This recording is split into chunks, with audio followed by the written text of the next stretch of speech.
Helen. I'm English, but I live in France. I'm learning to play the piano using chord charts and lead sheets. Here's a chord chart. As you can see, you have the lyrics of the song and the chords written out above them, and you play from those chords. And here's a lead sheet with the melody written out. Sometimes you get the lyrics too, and the chords are written above them. However, I was finding it so difficult to learn those chords. I knew the system to find the notes of the chords. Let me remind you of this before we get on to the cakes and biscuits, and please bear with me if you're already sure of how to do it. What you do is you take the name of the chord as the bottom note of your chord. So if you want the chord of E flat, then the bottom note will be E flat. It's called the root of the chord. Now I'm going to put my finger on the key of E flat. Then you count up 4 semitones or 4 half tones moving to your right, and that'll give me the middle note of my chord. I land on G. So I'm going to hang on to that, and I'm going to go on counting, still moving in the same direction, but not 4, but 3 half tones this time. So going up from G, 1, 2, 3. And there's my chord of E flat. The top note is B flat. So yes, it works.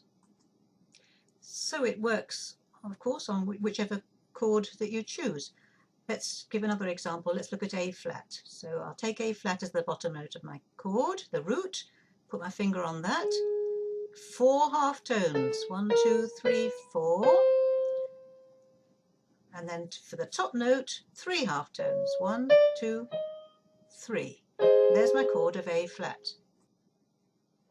So that was all right. 4, 3. 4 semitones, 3 semitones. I use that old English Christmas song, the 12 Days of Christmas, to remind me, to remember the formula. 4 collie birds, 3 French hens.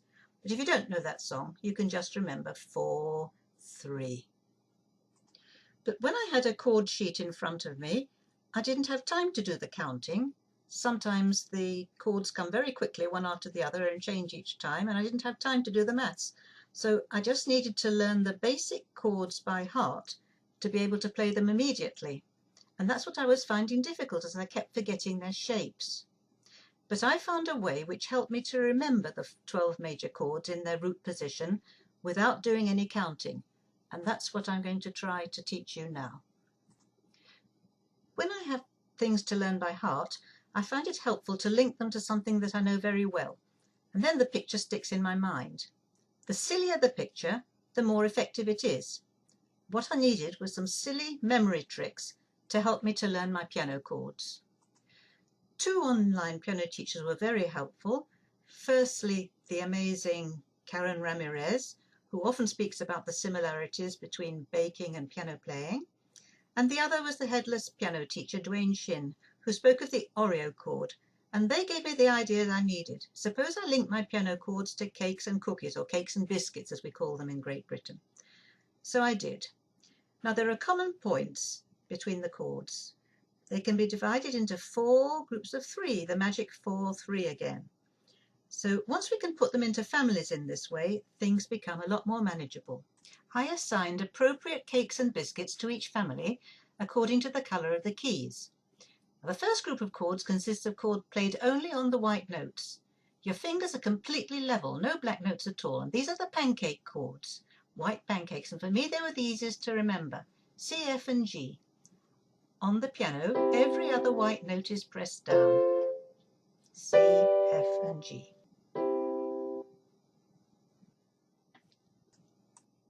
Chord group 2 consists of fig rolls, white, black, white, a black fig in the middle and sweet white pastry on either side. This second group of chords consists of pyramid-shaped chords, as you stay on the white notes at the top and bottom, but for the middle note you have to stretch out your middle finger to play the black note in the middle. And these are the chords of D, E and A. Here's the chord of D. You put your thumb on the D, the bottom note. The top note will be A, and for the middle note you have to stretch out your middle finger for the middle note of F sharp. That's the chord of D. E and B are the white notes of the chord of E, with a black G sharp in the middle. A and E are the white notes of the chord of A, with the black C sharp in the middle. So it's very easy to remember the fig roll chords. Now, the third group of chords is the group of Oreos. Black, white, black. Black biscuit, white cream, black biscuit. These chords are the V-neck chords, like the neck of a V-neck sweater.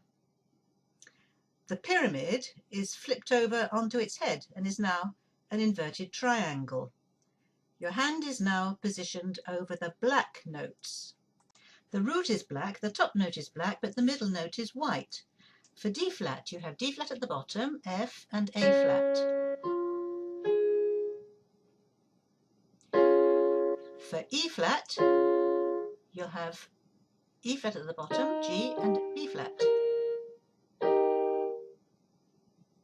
And for A flat at the bottom, E flat at the top, with C in the middle.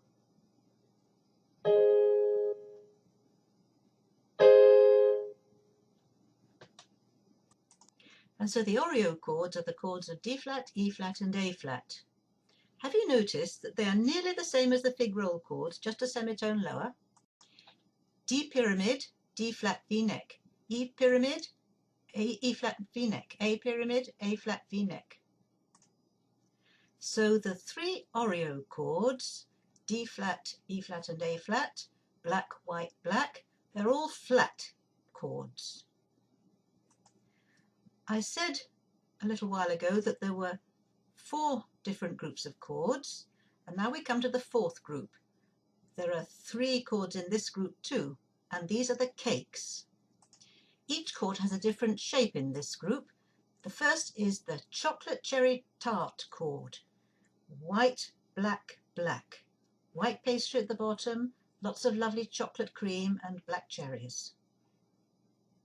White B at the bottom, black D sharp and black F sharp.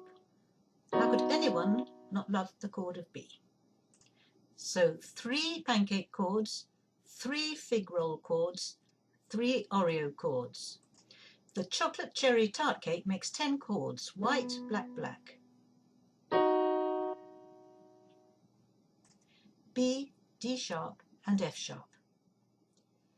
Now, the next chord is the banoffee chord. I think that I love this chord just as much as the chord of chocolate cherry tart. Black, white, white. The black B flat is the dark caramel base, and the double white filling of bananas and cream are the white notes of D and F. Caramel, bananas, cream. B flat, D, F. That makes 11 chords.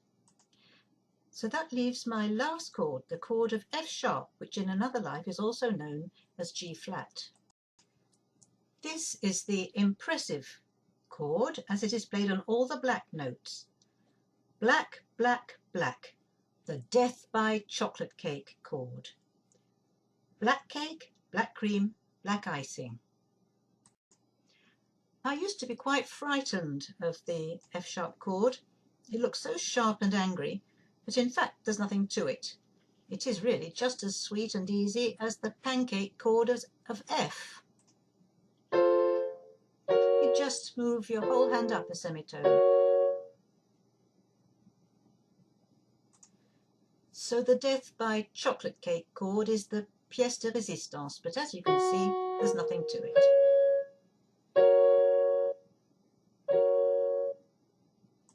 It's played on the keys of F sharp, A sharp and C sharp.